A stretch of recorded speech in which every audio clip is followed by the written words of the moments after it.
भाजपा के नेताओं से हर जगह पूछा जाता है कि दिल्ली सरकार की तरह हमारे राज्य में महिलाओं को फ्री बस यात्रा क्यों नहीं मिलती। अब भाजपा ये तो बता नहीं सकती कि जो पैसा जनता के लिए अलॉटेड है, जनता के ऊपर खर्च करना चाहिए, जैसे आम आदमी पार्टी की सरकार दिल्ली में करती है, वो पैसा तो भाजपा डकार जाती है। तो भाजपा कैसे रोके आम आदमी पार्टी को?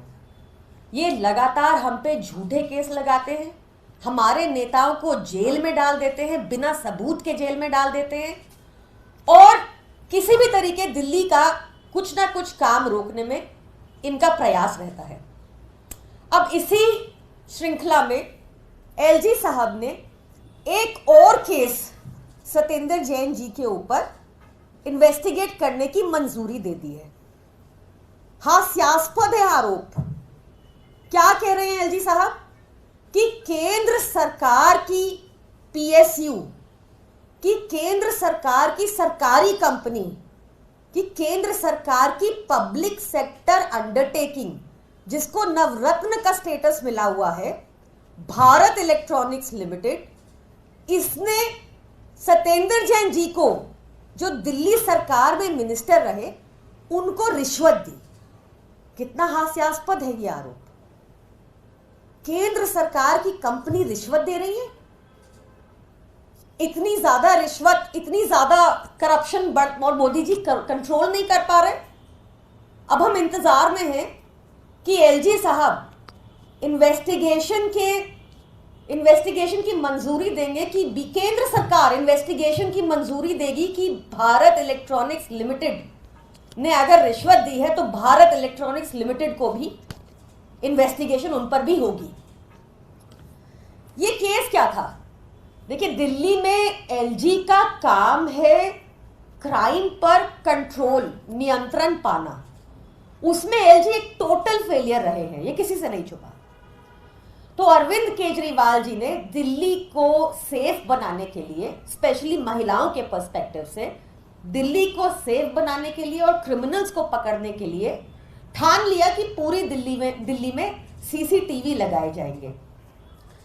उस time PWD minister Satyendra Jain ji ने सारे स्टेक होल्डर्स को इन्वॉल्व करके, चाहे वो आरडब्ल्यूएज हो, चाहे वो ट्रेड यूनियंस हो, चाहे पुलिस हो, सबके साथ मीटिंग कर आइडेंटिफाई किए स्पॉट्स, कहाँ कहाँ सीसीटीवी लगना चाहिए। उन्होंने पूरा कॉस्ट वर्कआउट किया और पूरा ड्यू प्रोसेस फॉलो करके कैबिनेट की मंजूरी के साथ अप्रूवल के लिए एलजी साहब को सीसीटीवी के लिए भेजा था। ये अप्रूवल आप सबको याद होगा।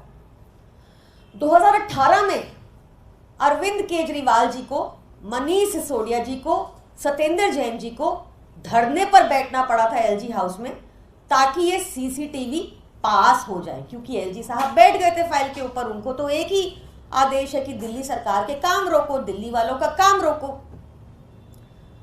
खैर, जब फाइनली धरने के बाद अप्रूवल, मंजूरी मिल गई सीसीटीवी लगाने की दिल्ली में, तो एक प्रॉपर टेंडर प्रोसेस हुआ।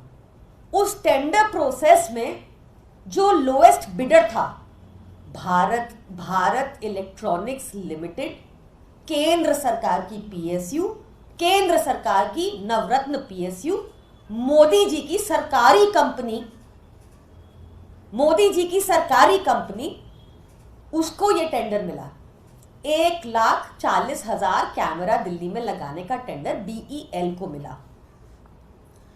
बीईएल लगातार कछुए की चाल पर काम कर रही थी, बहुत स्लो थी। बहुत सारे नोटिसेस भेजे गए उनको ऑफिशियल तौर पर, सत्येंद्र जैन जी ने भेजे एज पीडब्ल्यूडी मिनिस्टर। बहुत बार ऑफिसर्स को सम्मन किया गया।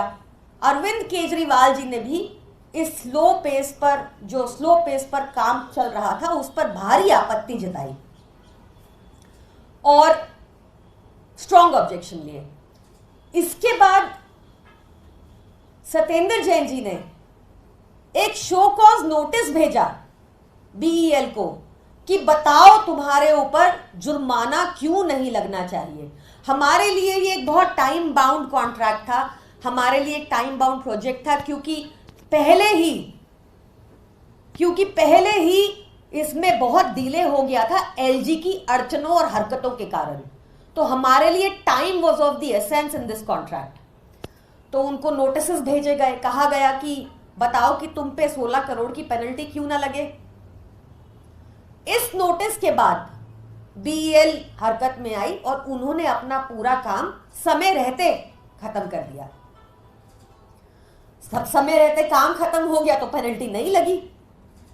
अब 6 साल, सीसीटीवी लगने के 6 साल बाद और चुनाव से 6 महीना पहले एलजी कह रहे हैं कि भारत इलेक्ट्रॉनिक लिमिटेड, एक नवरत्न कंपनी केंद्र सरकार की, एक पीएसयू, इसने सत्येंद्र जैन जी को 7 करोड़ की रिश्वत दी। ऐसी लाचार हो चुकी हैं हमारी केंद्र सरकार की कंपनियां, वो मोदी जी को नहीं बोल पाए, वो कोर्ट नहीं जा पाए और उनके ऊपर कोई इन्वेस्टिगेशन अभी तक नहीं हो रही। क्या हुई कि नहीं हुई, कहीं केंद्र सरकार ने इनिशिएट की है, इसका भी तो जवाब दें। ये जो एलजी साहब बार बार इन्वेस्टिगेशन करके हमारे नेताओं को जेल में रखना चाहते हैं, उनको इन्वेस्टिगेशन करने का इतना ही शौक है ना। अगर एलजी साहब सच्चे देशभक्त हैं तो उनको मोदी जी को आज ही चिट्ठी लिखनी चाहिए और जो अयोध्या इंफ्रास्ट्रक्चर प्रोजेक्ट में करीब 30,000 करोड़ लगा, जो अभी बहने लगा है और टूटने लगा है इसी साल, उस पर इंक्वायरी करनी चाहिए। वहां निश्चित तौर पर इनको करप्शन मिल जाएगा।